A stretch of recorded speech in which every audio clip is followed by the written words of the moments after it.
দেখো এখানে math question আবার 10টি ম্যাথ কোশ্চেন রাখবো, যতগুলো সম্ভব আমি দেবো। আরও কিছু এই যে এখানে আছে, তো যাই হোক যতগুলো সম্ভব আমি তোমাদের দেখাচ্ছি। দেখো একটু তাড়াতাড়ি দেখে নাও। তবে একটা জিনিস লক্ষ্য করবে, আমি কোনগুলো চ্যাপ্টার থেকে অবশ্যই পড়বে সেগুলো আবার একটু আমি জানিয়ে দিচ্ছি তোমাদের। যেমন এই যে অপনয়ন পদ্ধতি, অর্থাৎ কোষে থেকে 5.4 থেকে, হ্যাঁ, বা ওই 5.4 5 যেসবগুলো আছে সেই সবগুলো থেকে লেখচিত্র একটা 100% পড়বে। অনেক স্কুলে আবার রাশিবিজ্ঞান তো অবশ্যই পড়বে। অনেক স্কুলে লেখচিত্র দেয় না, এক্সট্রা লেখচিত্র পেজ নষ্ট হবে বলে এই জন্যে, তো সেটা যাই হোক লেখচিত্র তবে পড়বে। এবার তোমার কোষে থেকে 2 থেকে 100% পড়বে, এবং তার সাথে সাথে তোমার কোষে থেকে 2 ছাড়াও ধরো লগারিদম তোমার 100% ওখান থেকে কোশ্চেন থাকবে, বিশেষ করে প্রয়োগ থেকেও দেখে যাবে।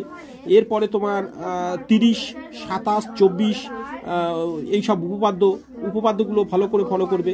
যেমন আমি ইম্পর্টেন্ট বলেছিলাম তোমাদের, রাশিবিজ্ঞান তো অবশ্যই এই পার্টগুলো কিন্তু তোমরা 100% দেখে যাবে। আবার সংখ্যা রেখা স্থাপন দিতে পারে, মূলত সংখ্যা অমূলত সংখ্যা নির্ণয় করতে পারে। আর সব থেকে বড় জিনিস কি জানো, এমসিকিউগুলো যেগুলো তোমাদের বইয়ে আছে সেগুলো খুঁটিয়ে তোমরা বই থেকে দেখে যাবে এমসিকিউ।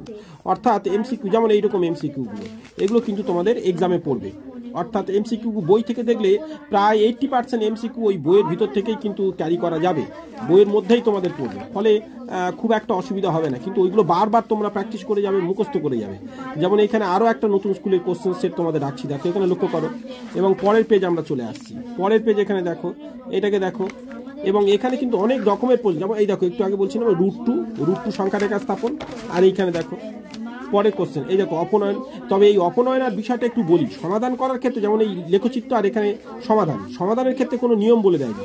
তবে অনেক ক্ষেত্রে কি জানো তো, কোনো অঙ্কে এই দেখো 30-এর উপপাদ্য পড়েছে আবার।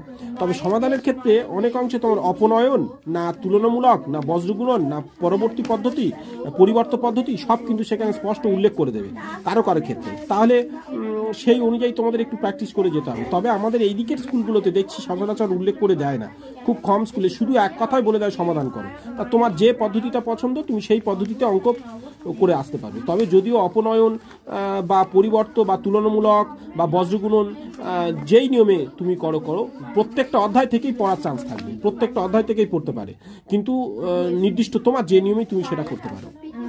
দেখো আর একটা স্কুলের প্রশ্ন তোমাদের রাখছি, আমি এই সময়ের মধ্যে যতগুলো সম্ভব রাখবো যাতে তোমরা বিভিন্ন ধরনের প্রশ্ন প্যাটার্ন থেকে অভিজ্ঞতা হতে পারে তোমাদের, যে কেমন ধরনের প্রশ্ন আছে। এইগুলো আমাদের সব সাজেশনের মধ্যে কমন এসেছিল, তাই সেগুলো কোষে দেখি কত কি সব মিলিয়ে রেখেছিলাম। আর এখন তো প্রচুর এক্সাম হচ্ছে বলে আর সময় পাই না, এইগুলো সব আমাদের সাজেশনের মধ্যে ছিল। সাজেশন পেজ অবশ্যই আমাদের সেকেন্ড চ্যানেলে পাবে, বা এই চ্যানেলের শর্ট ভিডিও সেকশনে দেওয়া আছে, তোমরা পেতে পারো। এইগুলো সব আমাদের সাজেশনের মধ্যে কমন এসেছিল, এমনকি অন্যান্য প্রশ্নগুলোর মধ্যেও আছে, কিন্তু সেগুলো আর সময় পাইনি আমি। দেখো প্রায় আমরা শেষে চলে এসেছি, চলো এই প্রশ্নটি একটু